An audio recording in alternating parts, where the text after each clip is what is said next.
ওং নমঃ শিবায়। ওং নমঃ শিবায়। ওং নমঃ শিবায়। বন্ধুরা, ভাগ্য যদি সাথে থাকে তাহলে ডাঙায়ও ডিঙি চলে। হ্যাঁ বন্ধুরা, আগামীকাল 8ই জুলাই মঙ্গলবার, আর আগামীকালই এই 4টি রাশির হঠাৎ বা আকস্মিক অর্থপ্রাপ্তি ঘটতে চলেছে। ইয়েস, আমি এই ভিডিওতে স্পেশাল 4টি রাশির নাম বলবো 12টি রাশির মধ্যে। যে 4 রাশির জাতক বা জাতিকা যদি আপনি হন, তাহলে মঙ্গলবার দিন অর্থাৎ 8ই জুলাই আপনারা হতে পারেন মহাকোটিপতি। কোন সেই সৌভাগ্যশালী 4টি রাশি তা আমি একে একে জানাতে চলেছি। তবে দেখুন, প্রত্যেকটা মানুষ টিকিট কাটে শুধুমাত্র আকস্মিক অর্থের জন্যই।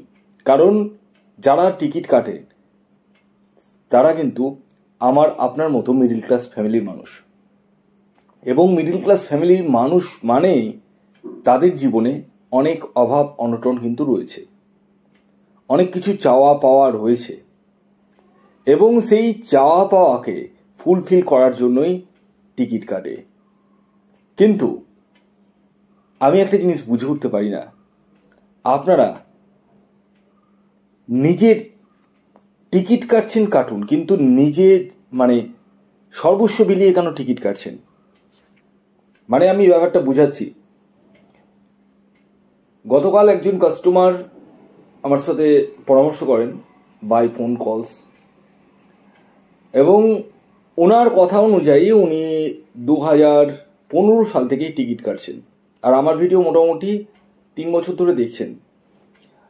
তো ওনার এখন বাড়ি নিজস্ব বাড়িও ছিল, গাড়িও ছিল, কিন্তু বর্তমানে সে একটা ভাড়া বাড়িতে থাকে।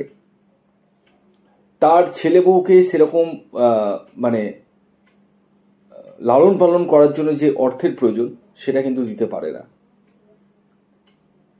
শুধুমাত্র টিকিট কেটে কেটে নিঃস্ব হয়ে গেছে। আমি আপনাদেরকে একটা কথাই বলবো, আগে নিজের ব্যক্তিগত জন্মছকটি বিচার করিয়ে প্রপারভাবে প্রতিবিধান নিয়ে তারপর টিকিট কাটুন। শুধুমাত্র চোখ বন্ধ করে টিকিট কাটলেই হয় না, আগে নিজের জন্মছকটিকে বিচার বিশ্লেষণ করা কিন্তু অত্যন্ত প্রয়োজন রয়েছে। আবার একজন কাস্টমারকে আমি কথা বলি, ওনাকে মোটামুটি 1 মাস আগে উনি আমার সাথে পরামর্শ করেছিলেন। যদি শুনে থাকেন ভিডিওটি, আপনি অবশ্যই কমেন্টস করবেন। দুজনকে বলবো, দুজনে কমেন্টস করবেন। তো বিষয় হচ্ছে, উনি পার ডে 3 থেকে 4 হাজার টাকার টিকিট কাটেন পার ডে। 3,000 টাকা করে যদি একটা গড়ান যদি ধরি, আমি 4,000 টাকাতেও যাচ্ছি না, 3-3 90,000 টাকা। 90,000 টাকা, বুঝতে পারছেন তো? আমি একটা জিনিস আপনাদেরকে হাত জোর করে রিকোয়েস্ট করব, নিজেদের কষ্টার্জিত টাকাগুলোকে এইভাবে নষ্ট করেন না, করেন না। আপনাদের নিজস্ব ফ্যামিলি রয়েছে, তাদেরও স্বপ্ন রয়েছে আপনাকে ঘিরে। সেই স্বপ্নটাকে কিন্তু নষ্ট করেন না। আপনারা আমাকে দেখাতে হবে না, আপনারা আগে নির্বাচন করুন একজন প্রপার অ্যাস্ট্রোলজারকে, এবং তার সাথে পরামর্শ করুন, জানুন, এবং আপনার টার্গেট নাম্বার কি রয়েছে, কোন দিনটি আপনার জন্য শুভ, এই সমস্ত কিছু আগে জানুন। অত যদি সোজা হতো তাহলে যারা যারা টিকিট কাটতো প্রত্যেকেরই হয়ে যেত। হয় কি? হয় না। তাই আমি যেটা বলছি, আমি খারাপ কথা আপনাদেরকে বলছি না, কারণ আমি খুব রেসপন্সিবল মানুষ, রেসপন্সিবিলিটি নিয়ে চলতে পছন্দ করি, এবং আগামী দিনগুলোতেও কিন্তু রেসপন্সিবিলিটি নিয়েই চলতে চাই। তো সেই জায়গায় দাঁড়িয়ে আমি আপনাদের কাছে রিকোয়েস্ট করব, আপনাদের প্রত্যেকের কাছে অনুরোধ করব, এইভাবে অর্থকে অপচয় করেন না।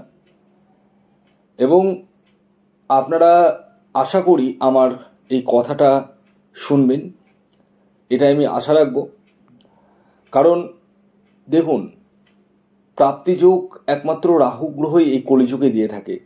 আমি বারবার বলি, আগে দেখতে হবে আপনার জন্মছকে রাহু গ্রহের স্থিতি কেমন রয়েছে, কতটা শুভ রয়েছে, ডিগ্রিগত দিক থেকে কতটা স্ট্রং রয়েছে, এবং বর্তমান দশা অন্তর্দশা আপনার সাপোর্ট করছে কিনা। অনেকের এমন হয় আগে পেয়েছে কিন্তু এখন আর পাচ্ছেন না, এরকম অনেক আছে, অনেকে দেখিয়েছেন।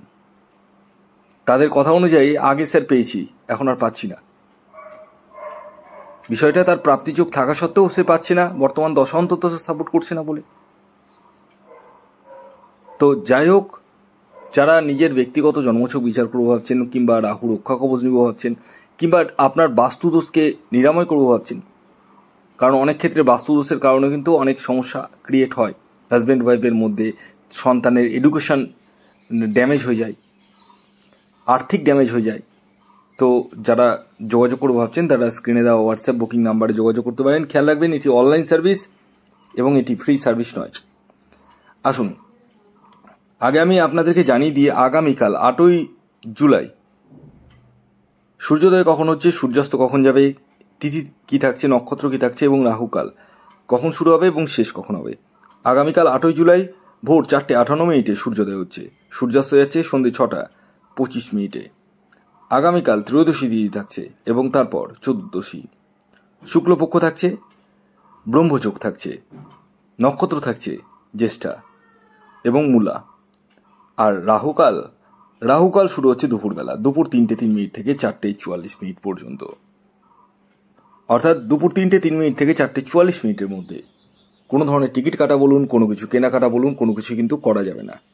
এবার আসুন আমি একে একে আপনাদেরকে 4টি রাশির নাম বলে দিই, যে রাশিগুলি আগামীকাল 8ই জুলাই মঙ্গলবার দিন হঠাৎ বা আকস্মিক অর্থপ্রাপ্তি ঘটতে চলেছে। যার মধ্যে প্রথম যে রাশির নাম বলবো সেটি হচ্ছে মেষ রাশি।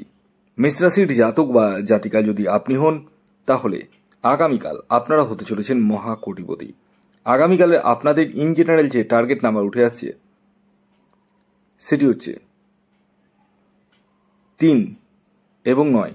শুভ যে সময়টি বলবো সেটি হচ্ছে সকাল 7:10 থেকে দুপুর 2:20 পর্যন্ত। দ্বিতীয় যে রাশির নাম বলবো সেটি হচ্ছে বৃশ্চিক রাশি। বৃশ্চিক রাশির জাতক ও জাতিকা যদি আপনি হন, আগামীকাল আপনারা হতে চলেছেন মহাকোটিপতি। আগামীকালের আপনাদের ইন জেনারেল যে টার্গেট নাম্বার উঠে আসছে সেটি হচ্ছে 4 এবং 8।